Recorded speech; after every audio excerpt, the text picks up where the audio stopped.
Hey, my friend, and welcome to Aligned to Rise, the podcast for ambitious women who are ready to rise above their symptoms, release old limitations, and fully rise into their true power and potential. I'm your host, Alyssa Chavez, functional nutritionist, performance coach, and former endo and infertility warrior who knows what it's like to feel held back by your body and your beliefs. I've taken a journey of true healing from the inside out so that I can show up feeling great in my body, confident and unstoppable. And now I'm here to help you do the same. Through a blend of functional nutrition and deep mindset work, this show will empower you to reclaim your vitality, trust your intuition, and live unapologetically in your purpose. If you're ready to align your body, mind, and spirit so you can rise to your highest potential, you're in the right place. Let's rise, my friend. This show was created for educational purposes only and should not be used as a replacement for medical advice or treatment. Hey, my friend, and welcome back to the podcast.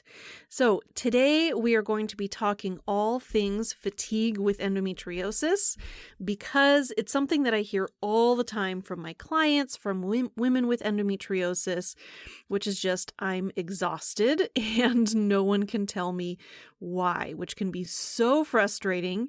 I've definitely experienced that myself. Maybe you have gotten some labs done from your doctor and you've been told that your labs are normal.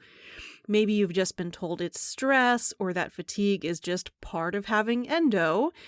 But here is what I have seen after working with so many women with endo and running functional labs is that fatigue is rarely random.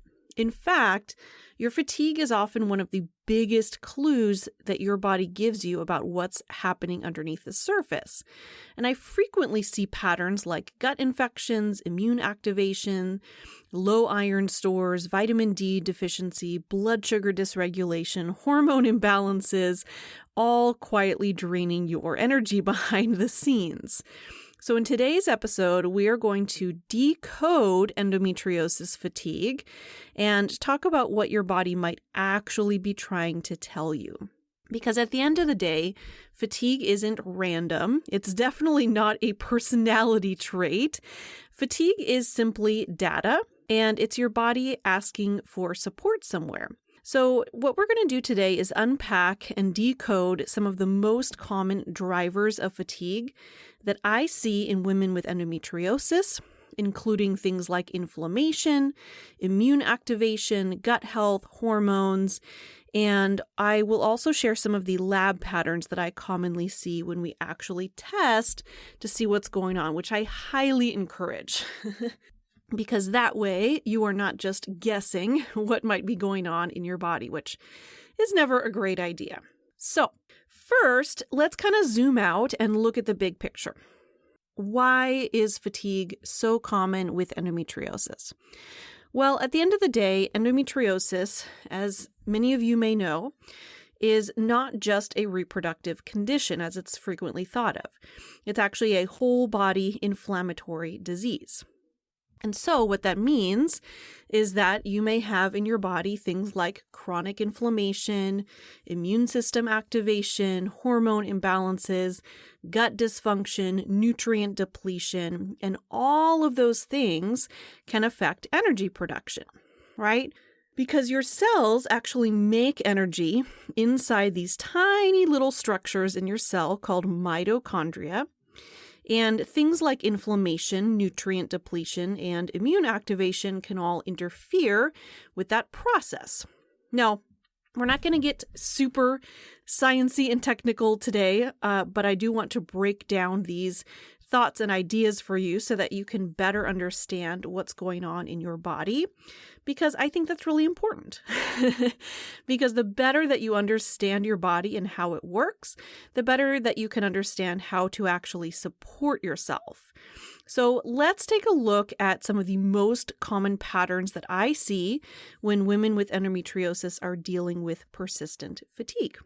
So let's start off with inflammation, because inflammation is a big, giant energy drain.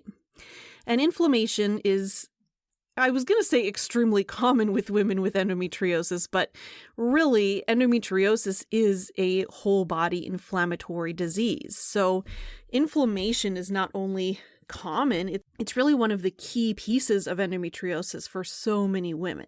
So I definitely have some other episodes where I talk more specifically about inflammation. I think that that's definitely something that's just important to be aware of what that is and how all of that works.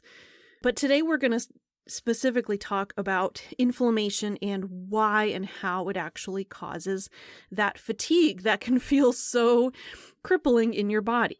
So basically, inflammation activates your immune system to release cytokines, which are signaling proteins. Now, when there is active inflammation in your body, it requires a lot of energy to fuel that immune response, which is why regardless of endometriosis, even when you get sick or injured, like let's say you have just a cold coming on, often one of the first symptoms that you experience is fatigue. You start to just feel really tired, and that may come on before you have any other symptoms. That's because your immune system is at work. And when your immune system is at work, that is inflammation is your immune system at work. And that can really cause you to be tired because it just takes a lot of energy for your body to do that. Right? Activating the immune system is not a low energy thing that your body does. It requires a lot of energy. And when that's happening all the time, as is the case with endometriosis, it's typically chronic, low-grade inflammation that we see. That just requires a lot of energy all the time. And to top that off, those inflammatory signals that your body is sending out can also affect your brain. It can disrupt your nervous system. It can disrupt your sleep. And all of that can lead to even more feeling of fatigue, right? And in case we need more stuff going on, that chronic inflammation can also impact things like iron absorption. It can reduce the delivery of oxygen to your tissues, right? Which can then cause, again, that weakness and fatigue in your body. So it's really kind of a cascade of events that's happening. It's not just one thing. Inflammation is actually a pretty complex topic. There's a lot that happens in your body. And we're going to actually talk a little bit more about just immune system as a bigger picture in just a second. But basically, I think the important thing to know here is that inflammation is your immune system at work, right? And so that process just takes a lot of energy. Now, how might you know if you have inflammation in your body? Well, typically, if you're struggling with things like fatigue and pain, it's very common that you have inflammation. But I do think it's helpful to have some labs run as well. This is definitely something I love to do in my practice. Just running some blood work even can give you some wonderful indicators of what's going on as far as your inflammatory status in your body. So some of the common lab patterns that I see in my practice when I look at blood work, things like elevated C-reactive protein, or even the high sensitivity C-reactive protein is actually my preferred marker if I have a choice. It's produced by the liver and can show that chronic low-grade inflammation. Another marker that I look at is homocysteine, which is actually an amino acid, but when it's elevated, it can also show inflammation plus a potential B vitamin deficiency. And definitely having lower B vitamin status can also contribute to fatigue.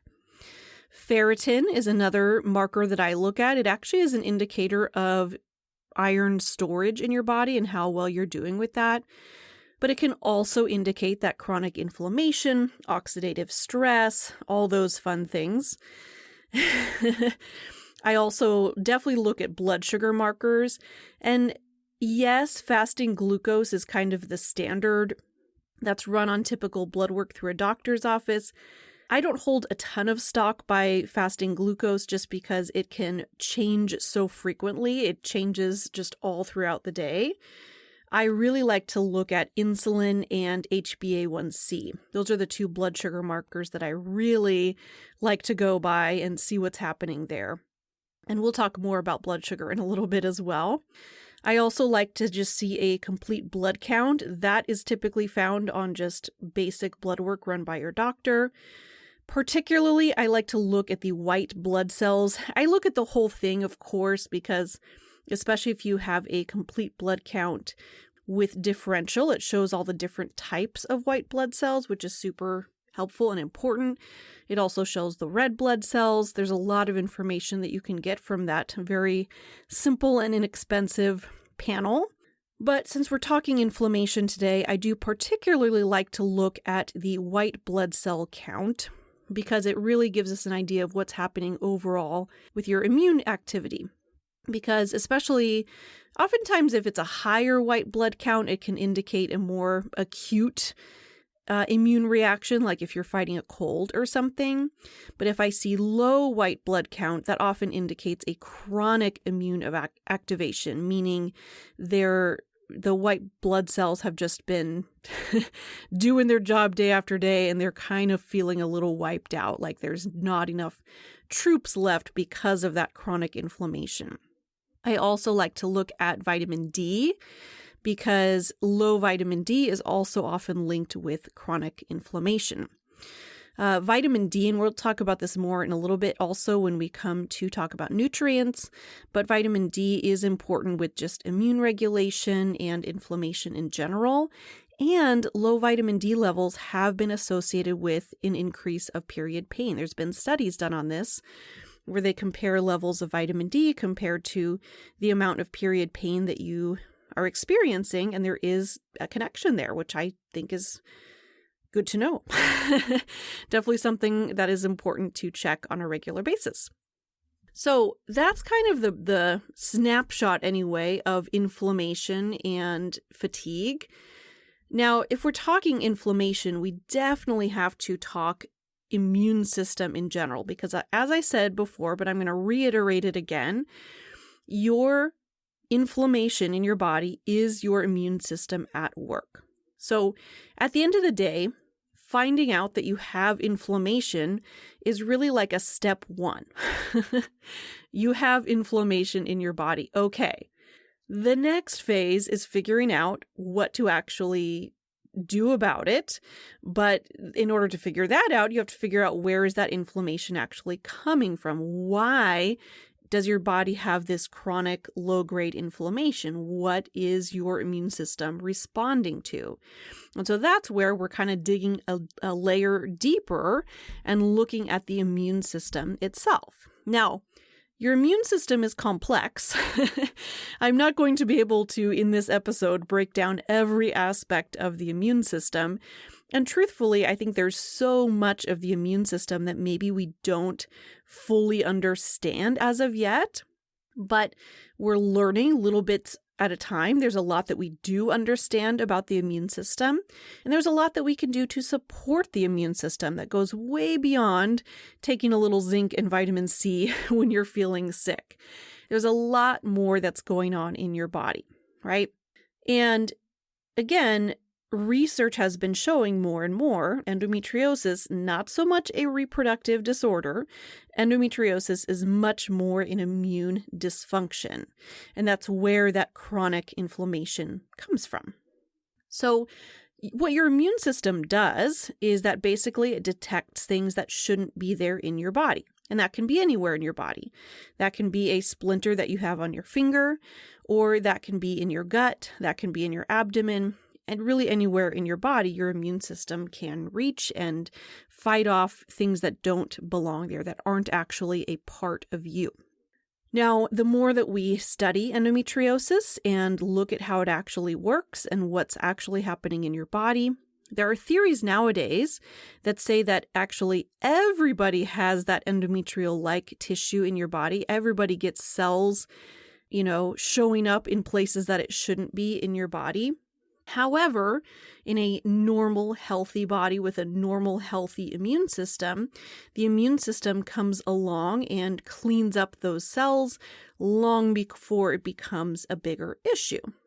However, in women with endometriosis, the theory there is that the immune system is maybe busy elsewhere or just wiped out in general, maybe because of some of that chronic inflammation and things happening in your body.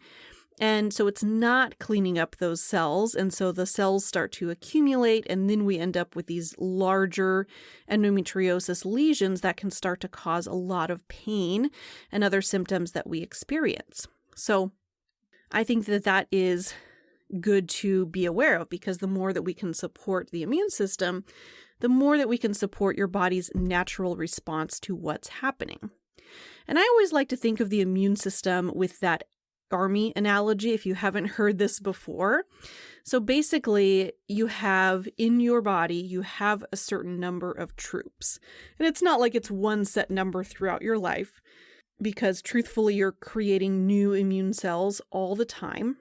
But basically, you have your troops available, and the leader of the army will be sending those immune troops where they need to go in your body. And just like it happens in the world here, the more troops are going to be sent to places where they're needed, and that may leave other places vulnerable if those troops are busy elsewhere.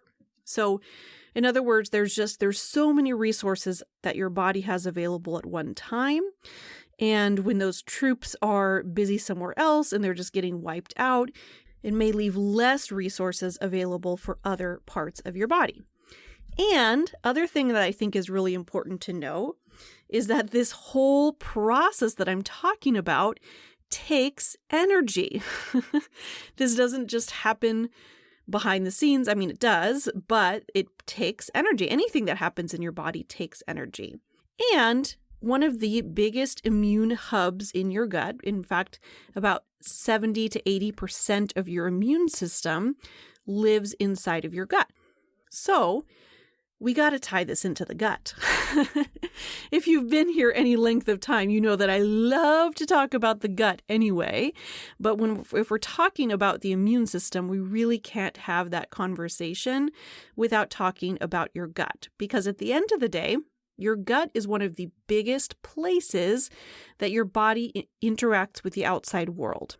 And I know that sounds weird because you're probably thinking, but Alyssa, my gut is inside of my body. So how is that interacting with the outside world? Well, the way that your gut is laid out in your body, it actually goes directly from your mouth all the way to your anus is an enclosed system. So and yes, it does end up absorbing nutrients and things into the bloodstream, and that's how we get nutrients into our body. But there's a huge filtration system along the way. And otherwise, that entire tube from your mouth to your anus is essentially separate from the rest of you. It's inside of you, but it's separating the things from the outside world, aka the food that you're eating, from the rest of your body to help to keep you safe. And that is exactly why so much of your immune system lives in your gut, because it needs to be available to respond to what's coming in. That is why what you eat matters. And that's why the health of your gut really matters. And those are equal parts. It's not just about what you eat. It's not just about taking care of your gut health. It's about the combination of the two. Now, typically when I work with a client, one of the very, very first things that I like to do right off the bat is I like to run a GI map, which is a stool test. And that allows us to really get an inside look at what's happening in the gut from a functional perspective. And it allows us to really get an idea of what might be happening with the immune system within your gut. In particular, and this is one of actually the first markers that I look at when I get a GI map test back, is I look at a marker called secretory IgA. And it basically is a marker that looks at kind of the overall gut immune response in your body. And I typically see one of two patterns. Either A, that secretory IgA is elevated, it's very high, which means that that immune system is actively responding. That can often indicate that there's some kind of infection or dysbiosis, which is just an imbalance of bacteria in the gut, which that we actually can also see on the GI map. It can indicate food reactivity. It can indicate chronic stress in the gut. Or the other thing that I see is low secretory IgA, which can indicate that there's been a longer-term chronic immune response inflammation pattern happening in your body. So maybe that process has been happening for a longer period of time, and those troops are feeling a little bit wiped out. So truthfully, that's one of the first pieces that I look at, because whether it's high or low, it gives us a lot of information as to what's happening in the gut, right? Super, super important when it comes to the health of your immune system. Now, I love talking about the gut because it is so incredibly important, like such a crucial piece of the puzzle when it comes to endometriosis, when it comes to immune system health, when it comes to inflammation. It really ties together a lot of those pieces that we're talking about today. And so it's definitely huge when it comes to fatigue, right? Because when I look at that stool test, some of the common patterns that I see are, I definitely see a lot of overgrowths of H. pylori, which is a bacteria that can live in the stomach. I see parasites. I see bacterial overgrowth. I see candida, which is a type of yeast. I see all kinds of different overgrowths and things, which can absolutely affect your energy because it can cause issues with nutrient absorption. It can cause your body to have that chronic immune activation, because if there's just this active infection in your gut that's just going on all the time, 24/7, that can cause your immune system to want to activate. And when that's happening all the time, again, that's when we start to get that chronic fatigue happening. And also when there is a chronic infection happening in your gut, those microbes can release toxins, can cause a higher level of inflammation in your body. It can also tie in with blood sugar instability, which we're going to be talking about in a little bit.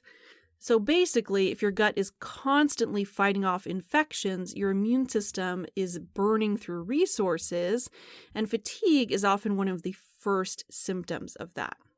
So definitely one of those don't skip steps if you're wanting to really support yourself and be able to have, much more energy in your body again. I know it made a huge difference for me when I started really working on supporting my gut health.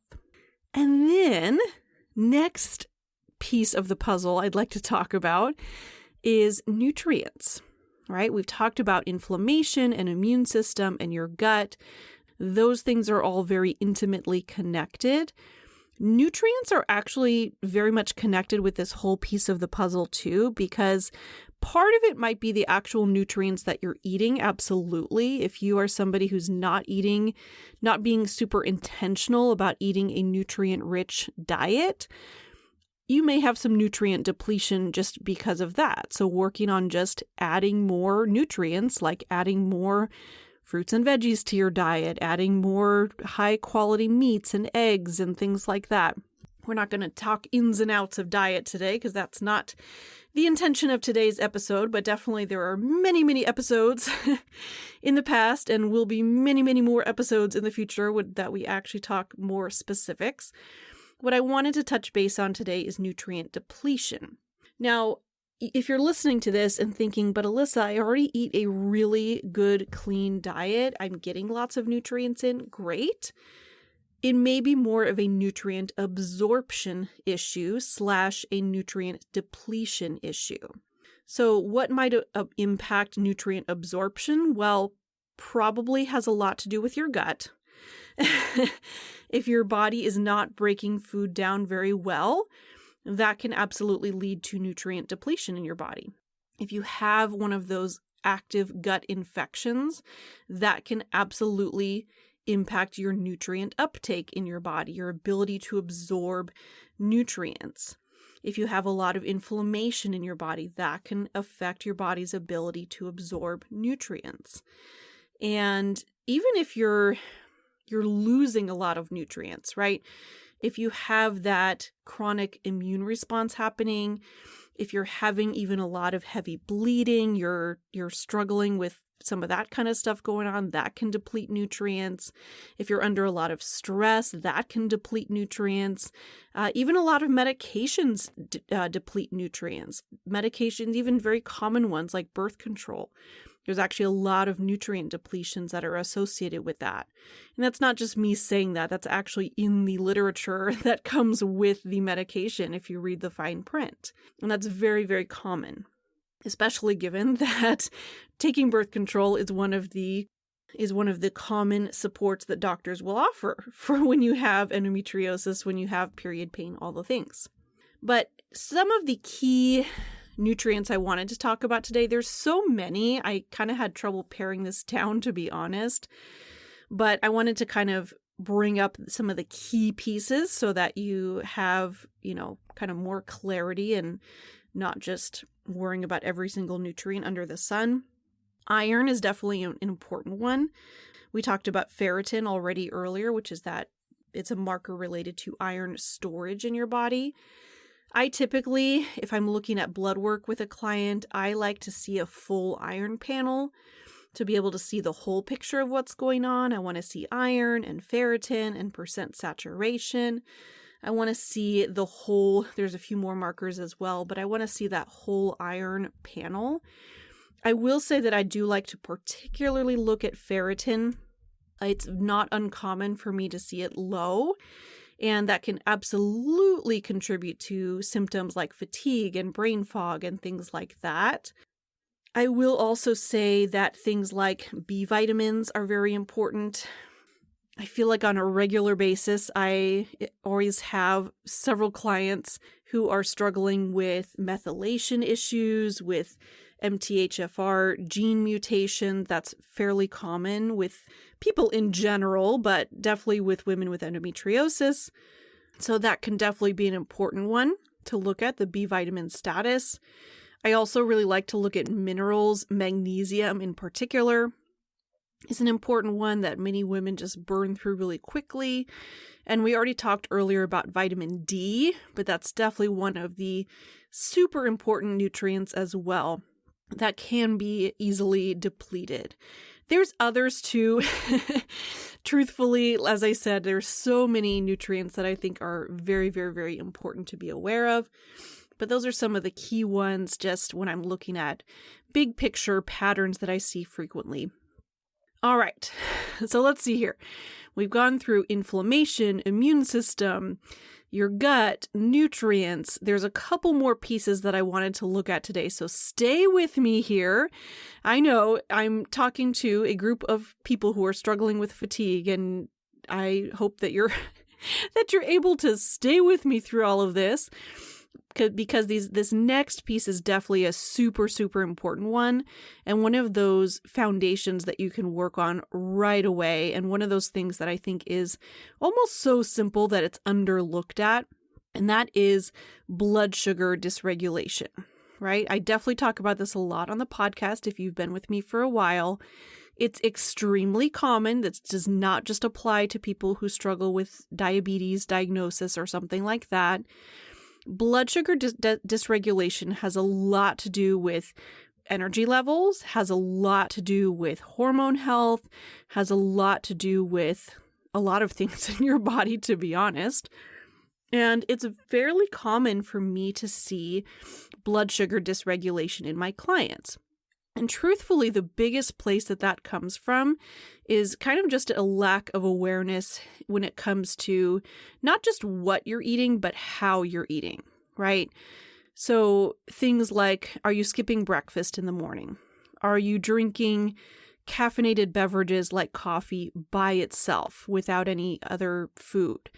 Do you tend to lean more on carbohydrate-heavy foods, even just like eating a piece of fruit by itself, much less eating something like a donut or, those refined carbohydrates?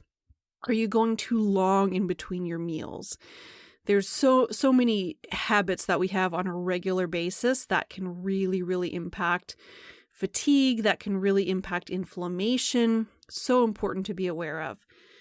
Now, I mentioned earlier when we were talking about labs, if I'm looking at blood work, I know kind of the typical blood work that doctors run, you'll see fasting glucose. That is not really a great indicator of what is happening in the big picture when it comes to your blood sugar regulation, because it can change so fast. It changes all throughout the day. That's why people will sometimes wear, I've even done this with clients before, had them actually wear a continuous glucose monitor so that you can see throughout the day how your blood sugar is impacted by what you're eating, the choices that you're making, all of the things. So the markers that I actually really like to look at the most, that I find to be the most helpful, are insulin and HbA1c. I mentioned before that those two markers can be really helpful when it comes to looking at overall inflammation, but more specifically, looking at blood sugar patterns.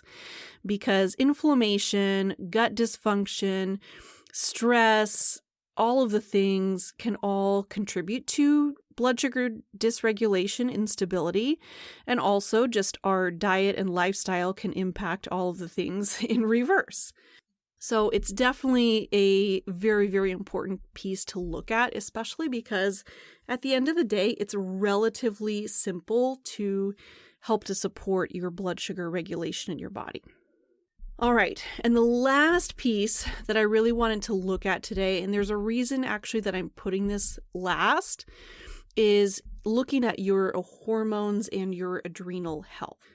Now, this is often one of the first things that people look at or think about when it comes to endo, when it comes to fatigue.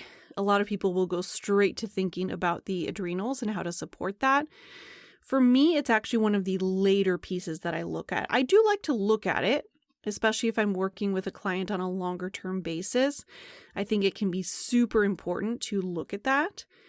However, I think it's also really good to be aware that hormones of any kind, your sex hormones, your adrenal hormones, all of the things, are at the end of the day a downstream effect.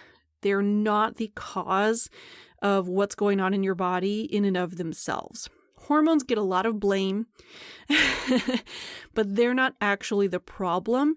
It's more like they're showing us that there's a deeper problem. That being said, I do think it's still helpful to look at what's going on there because it can help to guide what you're doing as far as supporting your body on a more foundational level, as far as supporting your gut and blood sugar and inflammation, all the things that we talked about. In my practice, if I want to take a look at this, I like to use a Dutch test, which is a dried urine hormone test that can look at the sex hormones as well as the adrenals. Because definitely there's a huge link between cortisol patterns, which cortisol is one of the major hormones released by the adrenal glands. There's a huge link between that and your nervous system and your sex hormones and inflammation and your immune system and your gut and all of the pieces that we've talked about. As I mention often here on the podcast, every system in your body is connected. So the more information that we have about those systems and the more that we understand how those systems actually connect with each other, the better. Because I often will see when I run a Dutch test, I often will see patterns like cortisol dysregulation, maybe overall low cortisol or high cortisol. Or sometimes I'll see that your body is just not metabolizing cortisol well, or the opposite, maybe it's metabolizing too much cortisol. Honestly, I see so many different patterns coming up, but it can definitely give us some good information as to what's happening, right? And then looking at the sex hormones as well, we can also get an idea of what's happening, throughout the cycle, how much estrogen and progesterone might be impacting the picture. Truthfully, the Dutch test is fairly complex. There's a lot there, but it can definitely give us some good information on what systems in your body to help support. All right. I know that's a lot I threw at you today. Thank you for sticking with me on this journey, my friend. I promise you it will all be worth it. Because, like I said, the more that we understand our bodies and how it all works, the better, right? Because at the end of the day, fatigue is a clue, right? Symptoms in your body are clues as to what's happening. Fatigue, with endometriosis or without, just fatigue in general, but we're talking with endometriosis at the present moment, is not caused by just one thing.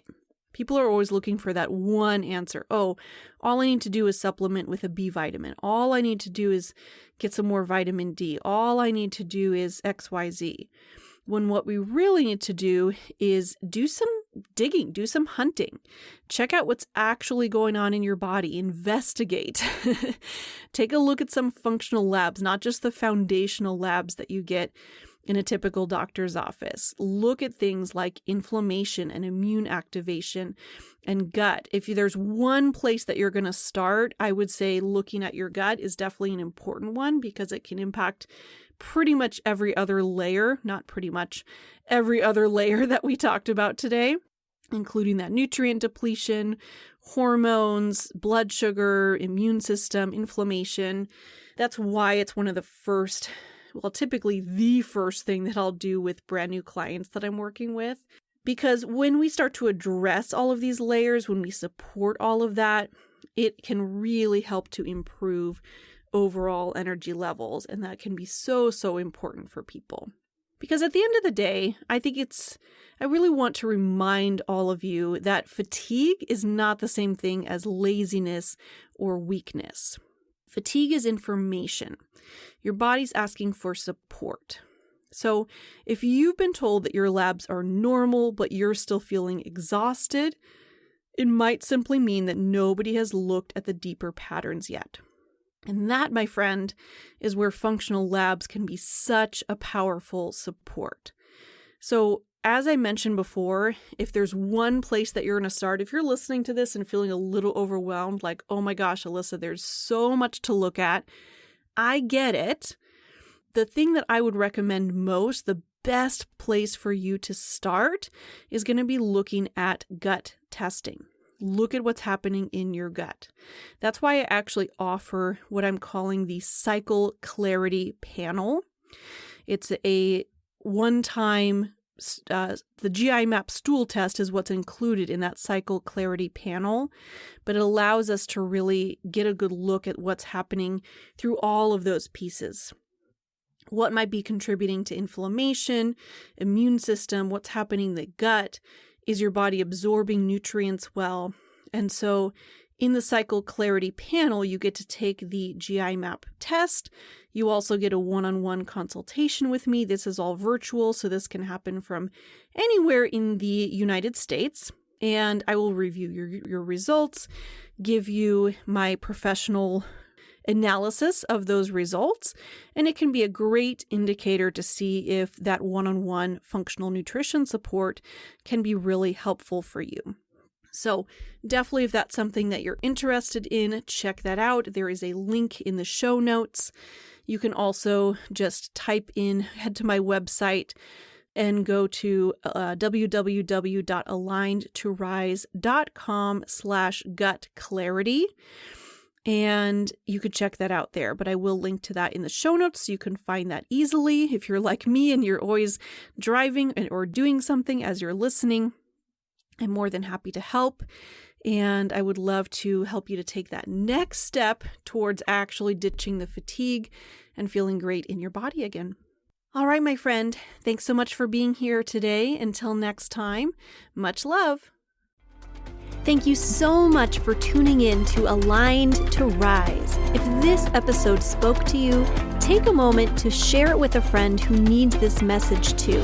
And then don't forget to hit subscribe so you never miss an episode. I'll see you next time, my friend. Let's rise together.